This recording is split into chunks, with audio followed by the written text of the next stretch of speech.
Kabanata 8. Uplan tigil kasal. First, para mailigtas si Juanito, kailangang hindi matuloy ang kasal namin. At ang isa sa mga paraan para matigil ito ay kailangang maging close si Juanito at Helena. At mukhang di naman ako mahihirapan dahil pareho silang may feelings sa isa't isa. Yes! Second, kailangan ko umisip ng idadahilan kay Don Alejandro at Don Mariano para hindi na nila i-push pa ang arranged marriage na to. Kaso, wala pa akong maisip. Ano iyan? Nagulat ako nang biglang sumulpot si Josefina mula sa likod ko. Teka, paano siya nakapasok dito? Gabi na, bakit di ka patulog? Nagsusulat ka siguro ng liham pag-ibig para kay Juanito, no? Pang-asar niya pa tapos kinurot-kurot niya ako. Gagantahin ko sana siya kaya lang. Bigla siyang tumakbo pa palabas sa kwarto ko.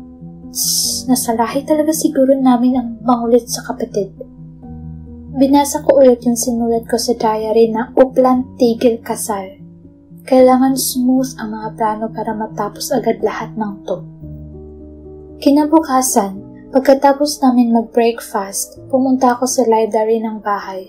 Grabe, ang ganda pala talaga ng library na to. Siguradong kahit ikulong ko habang buhay si Emily dito, never siya magrereklamo.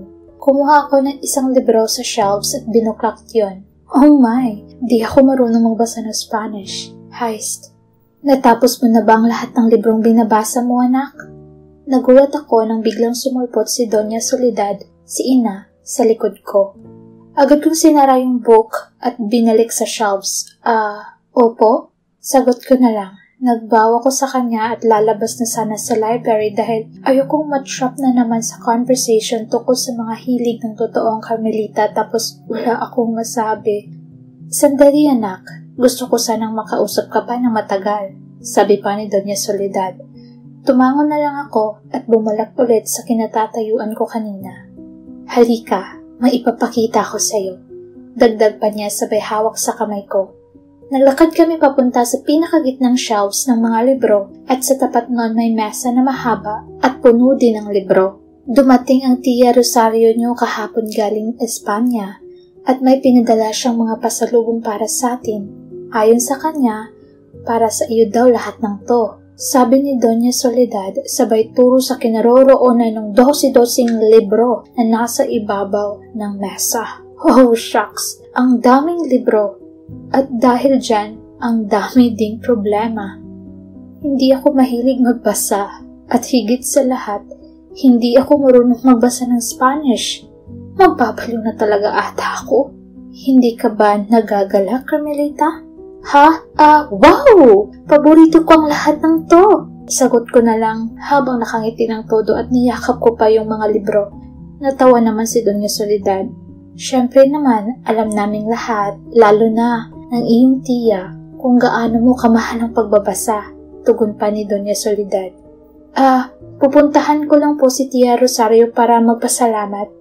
Paalam ko, at game na talaga ako umalis sa library na yun, kaya lang pinigilan niya ako. Ano? Nasa Laguna nakatira ang iyong Tia Rosario. Nakalimutan mo na ba? Nagtatakang tanong ni Doña Soledad. Oh shucks! Wrong move, Carmela. Isip ng palusot. Dali! Susulatan ko po siya. Palusot ko. Grabe. Naramdaman ko na lang na may patak ng pawis na tumutulos sa noo ko. Ngumiti at lumapit naman si Doña Soledad at tinapik ang balikat ko. Napakabuti mo talagang anak, Carmeleta. Nagpapasalamat ako sa Diyos dahil nagkaroon ako ng anak na katulad mo. Dagdag pa niya tapos niyakap niya ako. Well, kinagabihan, habang naghahapunan kami, nagpaalam ako kay Don Alejandro, si Ama, na pupunta ako kina Juanito pero di siya pumayag dahil gabi na. Gabi na din kasi siya umuwi, kaya di ako nakapagpaalam eh. Di pa naman din uso ang cellphone niya yon. Sayang talaga, hindi sana tinext ko na lang siya. Nakahiga na ako ngayon sa kama at sobrang init na ako. 8 PM pa lang pero oras na ng pagtulog. Heist. Ilang saglit lang may kumakatok sa pinto ng kwarto ko at pumasok si Teresita. Binibini, ito po pala ang mga libro na pinadala ni Doña Rosario. Pinahatid po ng inyong ina dito sa silid nyo. Sabi ni Teresita, tapos pinaglalapag niya yung mga libro sa ibaba ng mesa ko. Gosh, seryoso ba talaga sila? Babasahin ko talaga ang lahat ng yan? May kailangan pa po ba kayo, Binibini? Tanong ni Teresita bago niya isara yung pinto.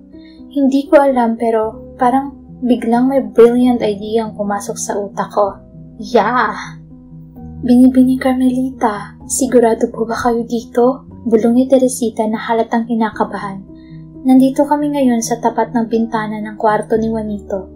Nakita ko siya kanina nakatanaw sa bintana, kaya alam kong kwarto niya to. Hindi rin kami nahirapan makapasok sa hacienda ng mga Alfonso dahil naalala ko yung sikretong daan or shortcut papunta sa kanila. Huwag mong banggitin pangalan ko, baka may makarinig sa'yo. Suway ko kay Teresita. Halatang nangihinig siya habang hawak yung lampara. At oo, sigurado ako dito. Walang makakapigil sa akin. Sagot ko kay Teresita sabay ngiti. Di siguro talaga siya sanay gumawa ng bawal. Medyo mahirap akyatin yung bintana ng kwarto ni Juanito kasi medyo mataas pero kaya lang. Binibini, ayos lang po ba kayo dyan? Narinig kong malakas na bulong ni Teresita. Nilingin ko naman siya at nag-okay sign. Buti na lang, hindi pa niya sinasara yung bintana niya kaya nakapasok ako agad. Pagdating ko sa kwarto niya, wala siya doon. Pero in fairness, ang linis ng kwarto niya at ang dami din niyang collection ng libro sa shelves. Grabe, bookworm level 101. Napukan ng atensyon ko yung inukit na ibon sa kahoy. Ang ganda.